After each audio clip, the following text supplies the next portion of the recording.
Bonsoir à tous. À la une de ce journal, une vraie fausse histoire de résurrection d'une femme enflamme les discussions au Cameroun. Prétendue revenante d'entre les morts, la dame en question a provoqué de vives émotions et des incompréhensions dans une famille résidant en Banga entre le retour des fantômes et l'apparition des sosies. La vraie identité de cette femme et ses origines sont dévoilées ce soir dans une enquête exclusive. L'Église catholique du Cameroun peut-elle exorciser les détournements de deniers publics et la corruption? L'archevêque métropolitain de Yaoundé s'insurge contre de telles pratiques. Vous le suivrez dans ce journal, ces exhortations adressées à ces détourneurs de fonds publics et fonctionnaires corrompus. Il s'exprime à l'occasion de la fête de l'Ascension. C'est à suivre dans ce journal.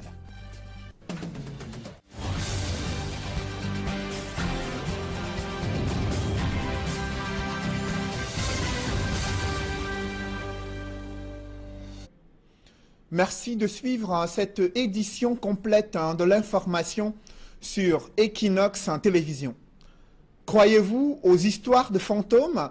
La question enflamme les débats au Cameroun au lendemain de la prétendue résurrection d'une femme décédée il y a 5 ans. Une dame est apparue dans une famille et a provoqué de vives émotions.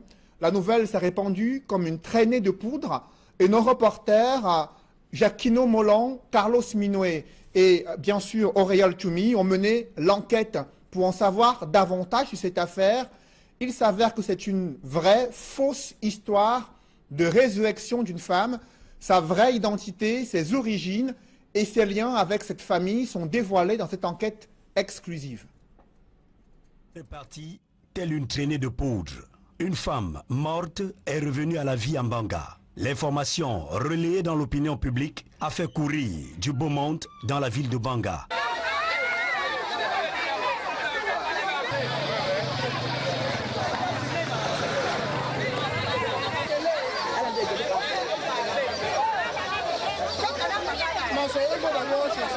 Au cœur de toutes les curiosités, cette femme, présumée morte il y a 6 ans des suites d'un accouchement par césarienne,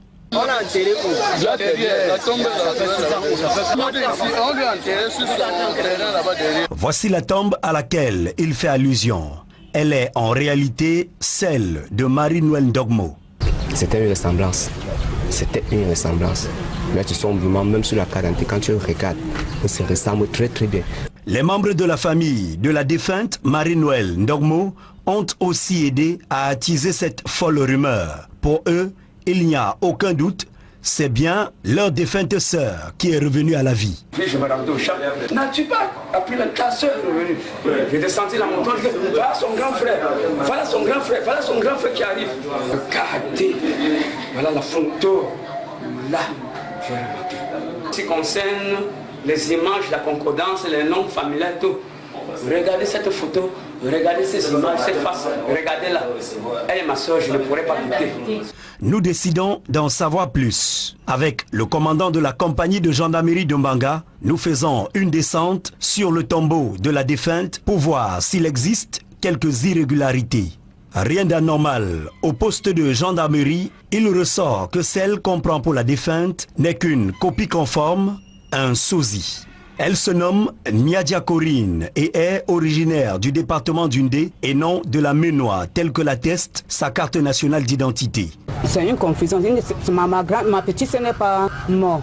Comme qu'elle marche partout, comme ça, il fait des bêtises, comme ça, il est malade. C'est ma petite sœur dirait Niadia Corinne. Comment en est-on arrivé là? Tadougan, duplex Ledoux, dit le coq, est celui par qui tout a commencé. Quand elle était arrivée chez moi, je l'ai vue ressembler à ma feu femme. Et qu'aujourd'hui, elle me dit que non, ce n'est pas ça. Que là, seulement que c'est parce qu'elle-même, elle est malade. Oui, c'est mon cœur qui battait. Vous lui avez fait quand même la cour? Oui, puisque le jour où je lui ai dit de rentrer à la maison, elle a dit qu'elle va passer nuit avec moi. Elle-même a décidé qu'elle devait passer nuit avec moi. Est-ce que c'est réellement votre femme qui était morte? Non, c'est la ressemblance. Même Corinne comprend pour une revenante ne se souvient pas avoir déjà quitté ce monde un jour. J'ai pris la moto, je voulais un peu aller me balader. Aller chercher une monsieur là-bas, en arrivant là-bas, je n'ai pas trouvé le monsieur là. J'ai dit à la moto là qu'il faut que la moto descende avec moi. La moto est descendue avec moi, je l'ai vu. Ma part de sentiment avec lui, ça a porté. J'ai dit que non, ça c'est un homme qui peut m'arrêter. J'ai pris la photo de sa femme, on se ressemble. On se ressemble. Vu à mesure que moi avec lui on est resté, j'ai pris soin sur les enfants avant que dire que c'est moi qui est sa femme. C'est vrai ou ça? C'est faux. Pourquoi? Que je suis mère. Vous avez cru à une histoire de revenante? Eh bien non, il s'agit plutôt d'une étrange ressemblance humaine. Voilà qui vient dissiper nos doutes, nos craintes et nos superstitions. L'archevêque métropolitain de Yaoundé a fustigé les détournements de deniers publics et la corruption qui gangrènent l'administration publique au Cameroun. Monseigneur Jean Barga exhorte la communauté chrétienne à tourner le dos à ces pratiques illégales et s'engager sur le chemin de l'ascension morale et spirituelle. Des précisions avec Élisée Bokba et Marcelin Gansop. Dans une cathédrale pleine à craquer, Monseigneur Jean Barga n'est pas allé du dos de la cuillère en interpellant ceux qui prennent des libertés avec les fonds publics, plongeant le peuple de Dieu dans une pauvreté inacceptable. Nous sommes tous désolés de constater qu'il y a malgré tout une prospérité des corruptions, des détournements des biens publics, bref, le refus de servir et l'engouement à exprimer sa voracité, à se servir et à tout vouloir pour soi-même. Les récentes arrestations montrent que malgré la répression en cours, la prise de conscience souhaitée par l'archevêque métropolitain de Yaoundé tarde à s'enraciner dans les habitudes des gestionnaires. Jésus nous a donné un exemple formidable. Quand il est élevé au ciel, quand il monte vers le Père, il s'engage à faire en sorte que tous ses amis aient la grâce de cette même ascension vers Dieu le Père. J'invite donc toutes les élites sociales à faire en sorte que leur propre croissance soit la croissance de tous ceux qui comptent sur elles, afin que personne ne grandisse seul, afin que personne ne devienne grand seul, mais tous ensemble nous puissions croître dans une échelle sociale où nous sommes appelés à faire de notre pays un pays de paix, de prospérité et de joie de vivre. En ce jeudi d'ascension qui intervient 40 jours après Pâques, l'archevêque métropolitain de Yaoundé a engagé les chrétiens qui seraient tentés de s'égarer à rejoindre le bon chemin, celui de l'ascension morale et spirituelle, qui s'accommode mal de certaines pratiques. L'ascension sociale pour tous veut dire donc on travaille pour le bien commun, on respecte les biens communs, on fait en sorte que tout le monde participe au bonheur de la nation, qu'il y ait un meilleur partage du revenu national, autant d'actions positives qui vont pouvoir débloquer la misère dans laquelle certains de nos citoyens se trouvent aujourd'hui. Le contexte socio-politique, marqué par l'effritement de la paix dans les régions anglophones, préoccupe également le prélat, qui en a fait large écho, en convoquant l'urgence d'asseoir les conditions d'une paix durable. Cette célébration eucharistique s'est achevée par l'installation des nouveaux responsables, nommés à diverses fonctions de l'Église par l'archevêque métropolitain de Yaoundé. À l'occasion de cette fête de l'Ascension, l'archevêque métropolitain de Yaoundé a fait le point sur le projet de réhabilitation de la cathédrale Notre-Dame des Victoires à Yaoundé. Je vous propose d'écouter Monseigneur Jean Barga. Lors de l'inauguration de l'année mariale, nous avons fait une promesse à la Vierge Marie, c'est de lui offrir une nouvelle cathédrale belle, digne et non transpercée de trous de par sa toiture. Aujourd'hui, nous avons effectivement engagé ces travaux et j'ai tenu à ce que j'invoque les noms des ancêtres dans la foi qui nous ont précédés afin que tous prient pour que cette œuvre dédiée à Marie s'accomplisse dans les meilleures conditions. Autre engagement recommandé aux chrétiens en ce jour de fête de l'Ascension, c'est un engagement politique pour transformer la société camerounaise en une société plus juste et équitable. C'est l'un des messages qui a été adressé aux fidèles chrétiens qui se sont rendus dans les paroisses catholiques et protestantes à Douala. Et lors de cette fête de l'Ascension, des chrétiens ont eu une pensée et ont adressé une prière pour les populations victimes de la crise anglophone. François Dikoumet et le clerc Sakem. Les fidèles chrétiens accordent une grande importance à la montée de Jésus-Christ au ciel. En ce grand jour spécial de la montée de notre Seigneur Jésus-Christ au ciel, le comportement du chrétien engagé qui écoute la parole de Dieu et met en pratique doit être dans la joie authentique. La joie authentique est débordante. Pourquoi? Parce que notre Seigneur monte au ciel avec nous et nos problèmes et nos enfants et nos familles et nos différentes pensées, parce que c'est lui qui nous connaît plus que nous. Même les prélats sont conscients, l'ascension incarne tout un symbole. Il s'en va vers le Père, n'est-ce pas? Et ensuite, n'est-ce pas, il va nous envoyer son esprit. C'est son esprit, n'est-ce pas? Le temps que nous allons vivre après l'ascension, c'est le temps de l'Esprit Saint. L'ascension préfigure déjà notre propre ascension parce que, comme je dis, nous sommes de passage sur cette terre. Nous ne sommes pas membres définitifs de cette terre. Nous sommes citoyens du ciel comme chrétiens. Donc, comme le Christ nous l'a dit, je pars vous préparer une place et là où je suis, vous y serez aussi. Et le Christ, il va avec son corps et nous sommes les membres de son corps. Donc le chrétien qui célèbre l'ascension célèbre déjà en espérance son jour glorieux où il vivra avec le Seigneur. Il n'est pas question que le chrétien soit toujours en train de regarder le ciel, mais qu'il s'engage dans la transformation de la cité, de la société. Vous voyez? Donc c'est ça, le chrétien, c'est quelqu'un qui n'a pas un brevet de stupidité, qui dit je ne participe pas à la gestion de mon pays, non, mais qui se prépare. C'est pourquoi nous faisons tout, nous nous engageons, nous demandons aux populations de s'engager, même politiquement, pour que le monde change. Parce que ce ne sont pas les anges qui viendront transformer ce monde. Notre responsabilité, et c'est ce que nous célébrons avec l'ascension, la dignité de l'homme, c'est que nous participions à écrire l'histoire de notre pays, notre propre histoire. À l'occasion de cette journée de recueillement et de prière dans le saint nom de Jésus-Christ, la crise anglophone a été l'une des principales préoccupations des chrétiens. À mes frères du nord-ouest et du sud-ouest, nous devons savoir que seul l'amour du prochain peut nous permettre d'être en paix. Nous sommes tous enfants d'un pays. Nous sommes tous frères et sœurs à garder foi en Dieu, car malgré toutes les difficultés que notre pays connaît en ce moment, nous devons avoir foi en Dieu. Donc c'est le moment où le Seigneur monte au ciel, porte toutes les souffrances du Cameroun. Il va intercéder pour nous auprès du Père pour que notre pays soit toujours en paix. L'ascension se fête 40 jours après la Pâque, toujours un jeudi. Jésus ressuscite après leur être apparu plusieurs fois, rassemble ses disciples, leur donne l'ordre de baptiser et d'enseigner. Puis il monte au ciel pour retourner vers Dieu, son Père, signe d'une vie éternelle.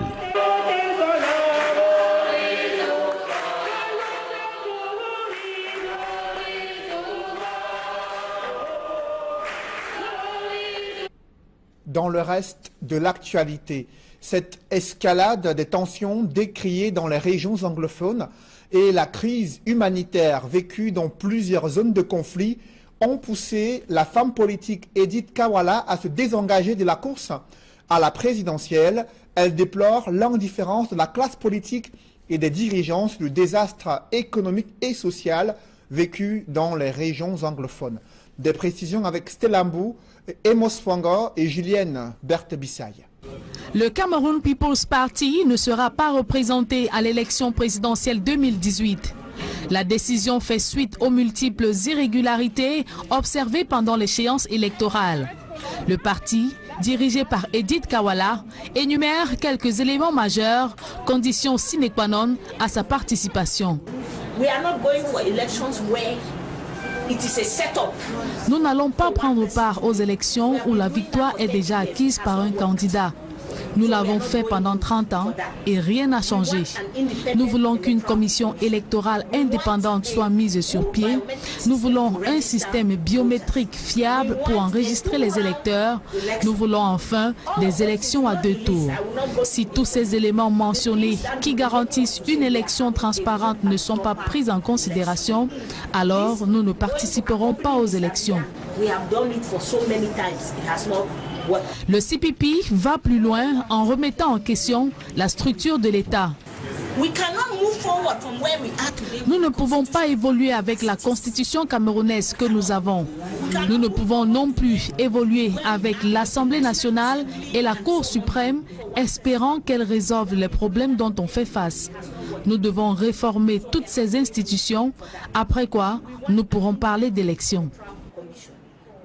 Réunie à Bamenda en présence des hommes et femmes de médias, Edith Kawala en a profité pour faire taire la rumeur qui fait état de la dissolution de son parti politique. D'une caravane anti-corruption lancée à Bertois, dans la région de l'Est, une mesure visant à sensibiliser les usagers sur la gratuité des services publics. Les membres de la commission de la CONAC, la Commission nationale anticorruption, ont interpellé les personnels de l'État sur la gratuité des services publics et sensibilisé les usagers sur la nécessité de dénoncer des actes de corruption dans l'octroi des services publics du côté de Yaoundé et de Bertois également. Évoquons à présent les effets néfastes de la déforestation dans la région de l'Est. Le gouvernement qui compte affecter près de 600 millions de francs CFA à travers le pays pour favoriser le reboisement. Des précisions avec Benjamin Essam. Abusive et anarchique des forêts expose la région de l'Est au changement climatique. Il était temps de penser à la régénération de nos forêts prises en otage par des exploitants véreux. Et c'est à juste titre que Bertois a été choisi pour le lancement de la campagne nationale de reboisement 2018. Les régions du centre, sud et est bénéficient ainsi des appuis financiers du fonds forestier et du budget d'investissement public. Des fonds publics que les bénéficiaires doivent gérer avec délicatesse. Nous avons donné des directives pour que, dans un premier temps, les moyens utilisés, qui sont des fonds publics, soient utilisés dans la destination qui a été envisagée et prévue. Et les contrevenants, bien entendu, savent à quoi ils s'exposent. Dans la région de l'Est, les communes de Mandjou, Belabou, Doumentan et Abombang ont signé avec le ministère des Forêts et de la Faune des conventions de financement pour le reboisement 2018. Par rapport à l'utilisation de ces fonds, il va travailler, comme il l'a prescrit, avec les services compétents de son ministère. En fait, je ne suis pas un fonctionnaire du ministère des Forêts, je ne suis pas un technicien des forêts. Il faut bien que je travaille en collaboration avec ces responsables locaux pour que le projet aboutisse et pour la satisfaction du gouvernement et sa satisfaction personnelle.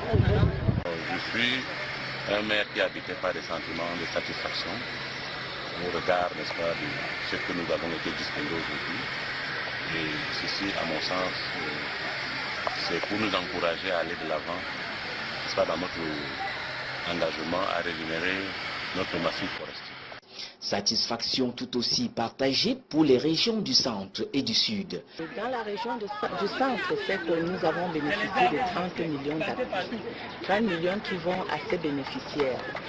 Et nous avons, parmi nos missions régaliennes, le suivi et l'accompagnement des planteurs, des sylviculteurs. C'est dans ce cadre que nous allons œuvrer pendant cette campagne. Jules Dorindongo, ministre des Forêts et de la Faune, annonce la première évaluation dans 6 mois. L'ambassadeur des États-Unis d'Amérique au Cameroun est allé toucher du doigt les travaux que mène la commission de la promotion du bilinguisme et du multiculturalisme. Peter-Henri Ballerine a discuté avec le président de cette commission, Peter Mafani Moussongué, sur les enjeux de la promotion du bilinguisme et du multiculturalisme au Cameroun. Compte rendu, Gizogo. Un ambassadeur à la commission pour la promotion du bilinguisme et du multiculturalisme, et pas n'importe lequel.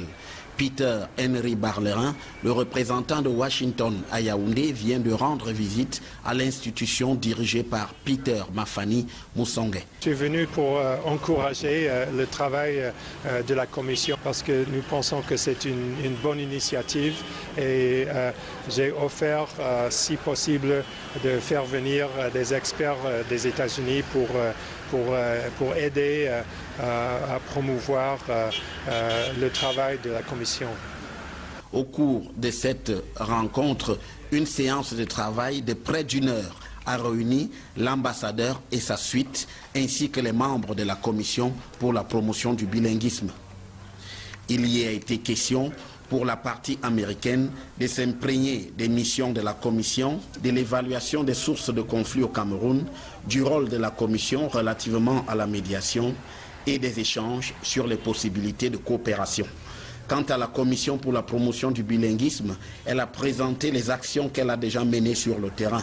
Cette rencontre avec l'ambassadeur américain vient s'ajouter aux nombreuses autres rencontres qui ont déjà réuni des personnalités diverses et cette institution depuis sa création en 2017. L'hypothèse du retour de Samuel Eto'o en sélection nationale suscite la réaction de l'un de ses anciens coéquipiers. Pour le célèbre Patrick Mboma, seul le chef de l'État peut convoquer un lion indomptable ayant déjà pris sa retraite internationale. L'un des meilleurs buteurs des Lions indomptables s'est également exprimé sur le portrait robot du futur entraîneur qui doit encadrer les nouvelles générations des Lions indomptables à l'approche de la CAN 2019. Des précisions avec Joël Essenge et Ike Cyril. Dans la perspective de la CAN 2019 fait débat au Cameroun. Pour le goléador Patrick Mboma, Samuel Eto'o a certes encore les qualités d'un bon joueur.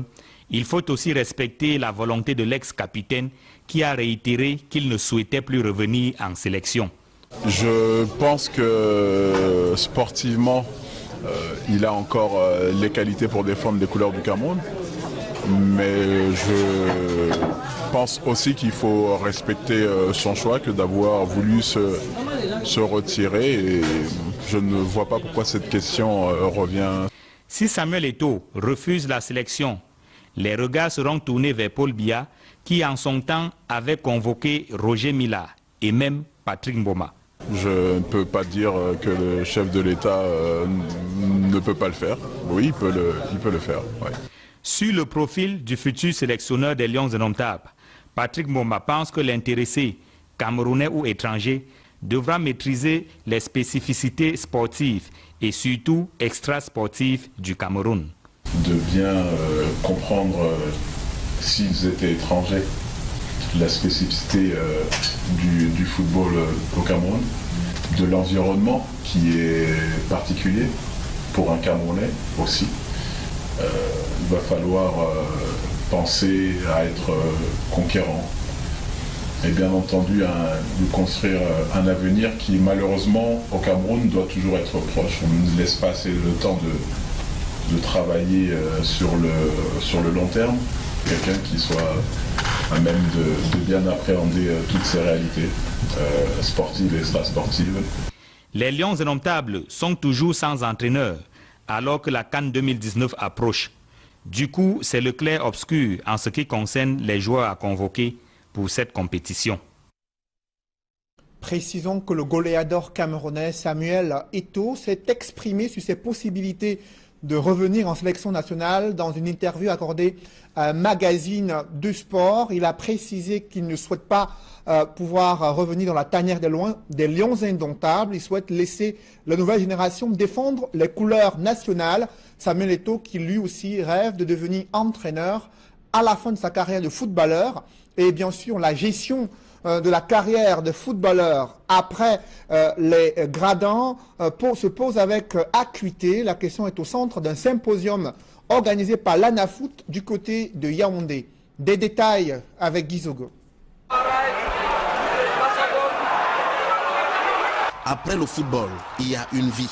C'est pour garantir cette vie aux anciens footballeurs que l'Académie nationale de football, ANAFOOT, vient d'organiser à Yaoundé un symposium sur la reconversion des anciens footballeurs. La reconversion du football consiste à changer d'activité après sa carrière. Cela nécessite une préparation à l'instar de celle du fonctionnaire avant sa retraite. Une préparation que l'on devrait amorcer dès que l'on choisit le football comme profession. Permettre, non seulement sur le plan administratif, c'est de bien s'organiser, mais aussi permettre à ces jeunes qui envisagent d'avoir une profession après le football de s'intégrer facilement dans la société. Cette initiative est considérée comme arrivant à point nommé. Mais il faut qu'on ouvre cette porte-là. Si vous prenez par exemple un footballeur qui va jouer pour l'armée, une compétition, il gagne la Coupe du Monde dans l'armée. Mais il faut bien qu'on lui trouve une porte pour entrer dedans. Là, ce serait notre porte pour entrer. Déjà fait, ce symposium est important. On en a fait dans le passé, c'est vrai. Et les résultats sont là, les résolutions sont là, qu'on n'applique peut-être pas. Mais qu'on continue à pousser, on va y arriver. Concrètement, les anciens footballeurs tracent le fil d'Ariane à suivre. Ce qu'on suggère aux jeunes joueurs qui sont encore en activité, aux sportifs qui sont encore en activité, c'est de vous d'avoir en tête que malgré le fait qu'ils soient en activité, ils doivent déjà penser à leur après-carrière. C'est-à-dire qu'ils doivent commencer à savoir comment utiliser leur argent, comment utiliser leur temps, comment emmagasiner des informations, c'est-à-dire du savoir-faire ou des compétences dans d'autres domaines pour qu'au moment de la retraite sportive, ils puissent s'orienter vers d'autres cieux. Déjà, c'est d'avoir des formations pendant qu'on est en pleine activité. Pensez déjà à l'après-carrière, à la conversion, parce que déjà, dans la plupart des cas, nous n'avons pas de cotisation pour une pension retraite. Donc, savoir qu'il y a des choses à faire. Un chemin que même ceux encore en activité promettent déjà d'emprunter. Fonder un foyer, être une mère pour tes enfants et aussi partager ton savoir avec les plus jeunes. Donc je continue dans mes études et en tant que footballeuse. De fait, la question de la reconversion des anciens footballeurs camerounais reste problématique. Sur plus d'1 millier qu'ils sont, seuls quelques-uns ont souvent réussi à tirer leur épingle du jeu après leur carrière. Un public reportage dans ce journal, la Société anonyme des brasseries du Cameroun et sa célèbre bière Castel ont célébré les écrivains lauréats du Grand Prix africain de la littérature. Reportage. Grand Prix des belles lettres va à la Côte d'Ivoire, à Maké-Rekiti. Pluie de récompenses sur la scène de l'Institut français du Cameroun à Yaoundé. La 5e édition du Grand Prix africain de littérature a rendu son verdict. À la Maison de la Culture Québec-Cameroun.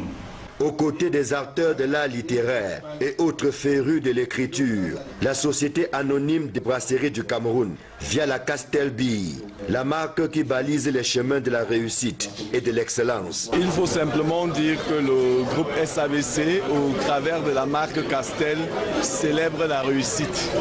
C'est le prétexte de notre soutien à ce mouvement littéraire.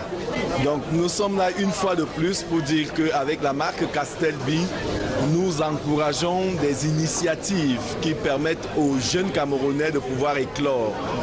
Et aujourd'hui, l'occasion est celui du GEPAL. Donc nous encourageons toutes les initiatives où nous pouvons célébrer la réussite aux brasseries du Cameroun au travers de la marque Castel.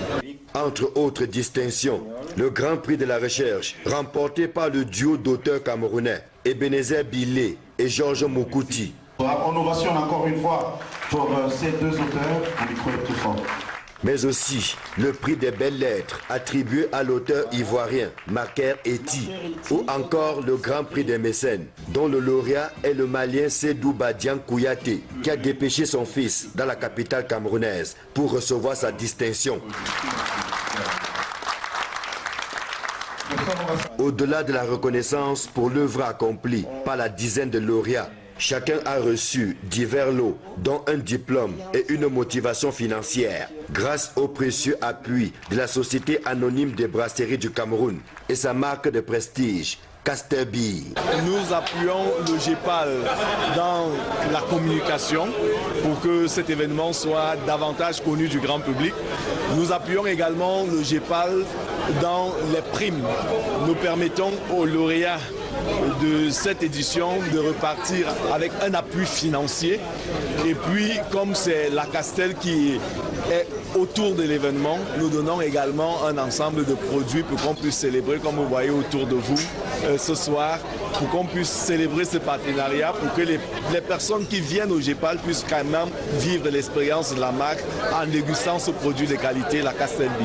Pour les initiateurs du Grand Prix africain de littérature, dont le professeur Ebenezer Djomwele a présidé le jury de la 5e édition, le soutien de la SABC est précieux à plus d'un titre et traduit l'engagement de cette entreprise citoyenne à encourager l'excellence à travers la promotion de la littérature. Je crois que les grands prix des associations littéraires qui sont à leur 5e édition aujourd'hui ont toujours été soutenus par la marque Castelbi.